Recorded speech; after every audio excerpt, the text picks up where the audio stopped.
Hello, everybody. This is Sense and Sensibility by Jane Austen. Chapter 10. Mary Ann's preserver, as Margaret, with more elegance than precision, styled Willoughby, called at the cottage early the next morning to make his personal inquiries.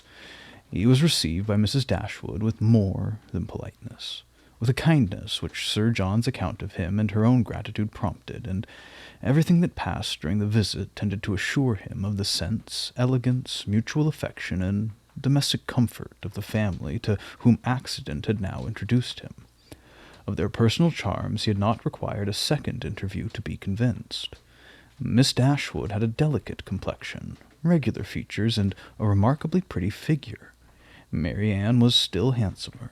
Her form, though not so correct as her sister's, and having the advantage of height, was more striking, and her face was so lovely that when, in the common cant of praise, she was called a beautiful girl, truth was less violently outraged than usually happens. Her skin was very brown, but from its transparency her complexion was uncommonly brilliant. Her features were all good, her smile was sweet and attractive, and in her eyes, which were very dark, there was a life, a spirit, an eagerness which could hardly be seen without delight. From Willoughby their expression was at first held back by the embarrassment which the remembrance of his assistance created.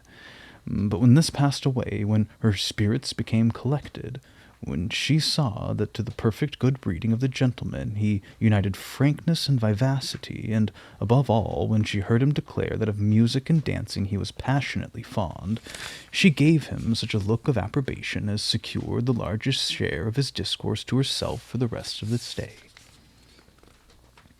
It was only necessary to mention any favourite amusement to engage her to talk.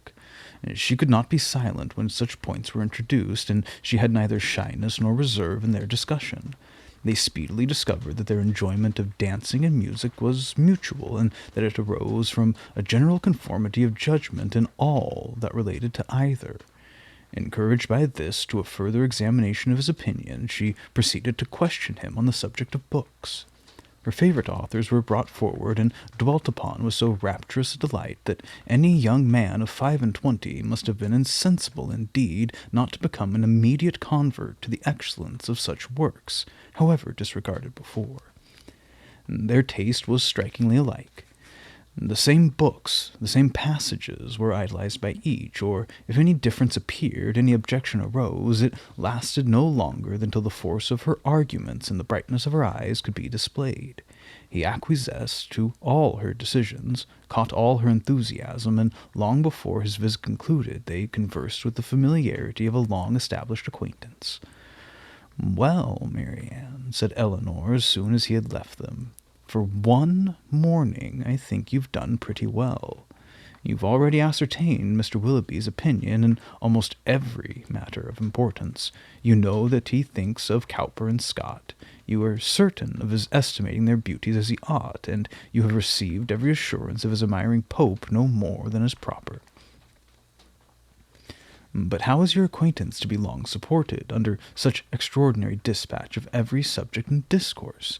You will soon have exhausted each favourite topic.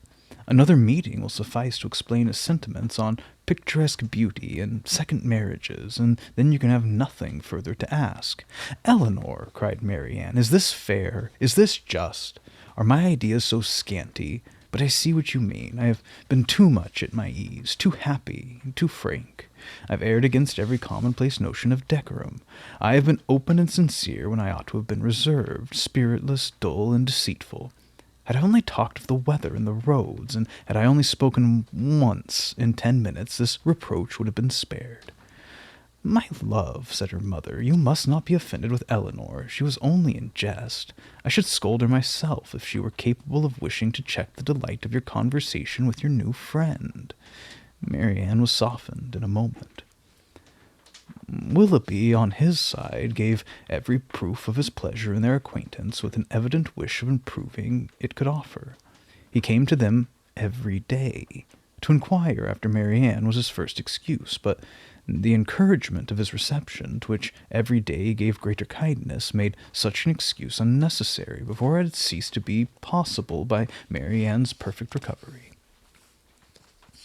She was confined for some days to the house, but never had any confinement been less irksome. Willoughby was a young man of good abilities, quick imagination, lively spirit, and open, affectionate manners. He was exactly formed to engage Marianne's heart, for with all this he joined not only in captivating person, but a natural ardor of mind, which was now roused and increased by the example of her own, and which recommended him to her affection beyond everything else. His society became gradually her most exquisite enjoyment. They read, they talked, they sang together. His musical talents were considerable, and he read with all the sensibility and spirit which Edward had unfortunately wanted. In Mrs. Dashwood's estimation, he was as faultless as in Marianne's, and Elinor saw nothing to censure in him but a propensity in which he strongly resembled and peculiarly delighted her sister of saying too much what he thought on every occasion, without attention or persons or circumstances. In hastily forming and giving his opinion of other people, in sacrificing general politeness to the enjoyment of undivided attention where his heart was engaged, and in slighting too easily the forms of worldly propriety, he displayed a want of caution which Elinor could not approve, in spite of all that he and Marianne could say in its support.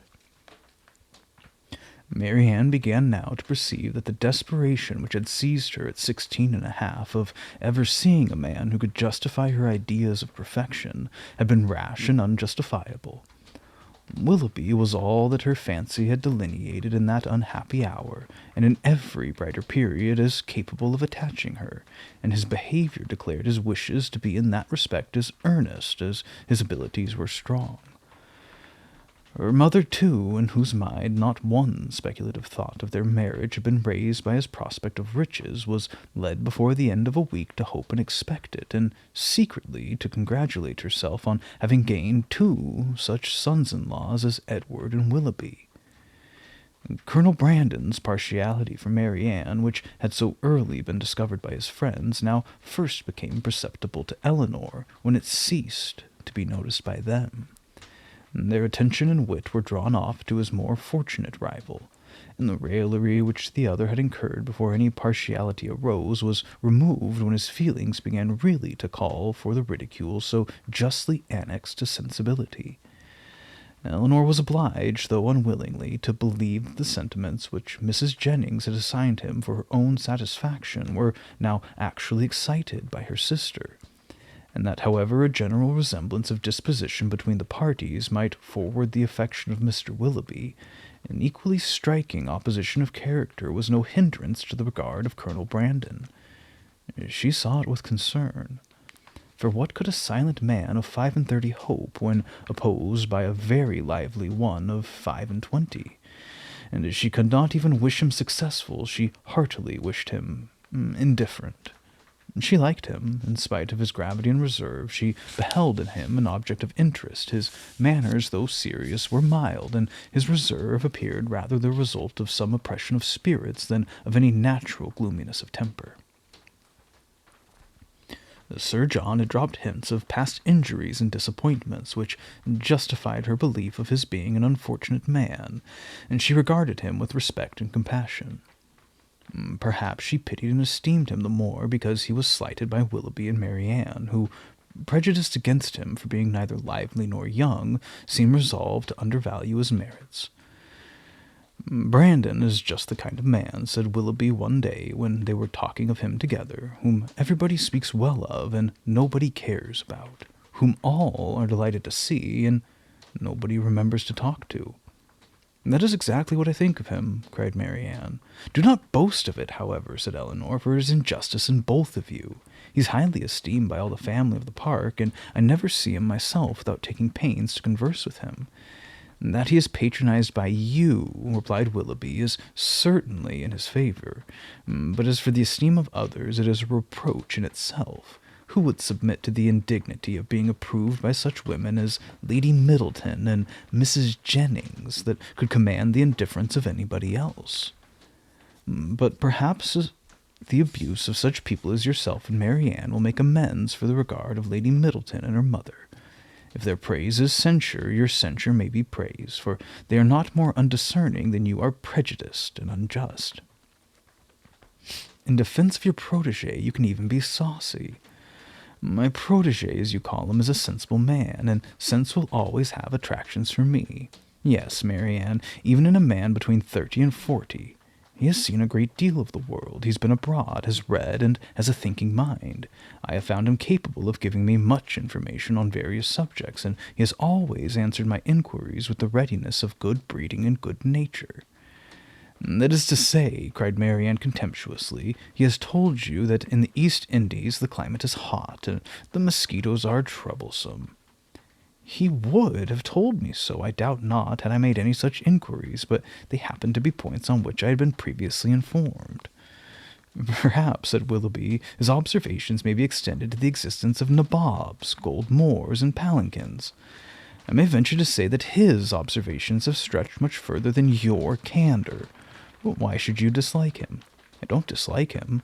I consider him, on the contrary, as a very respectable man, who has everybody's good word and nobody's notice, who has more money than he can spend, more time than he knows how to employ, and 2 new coats every year.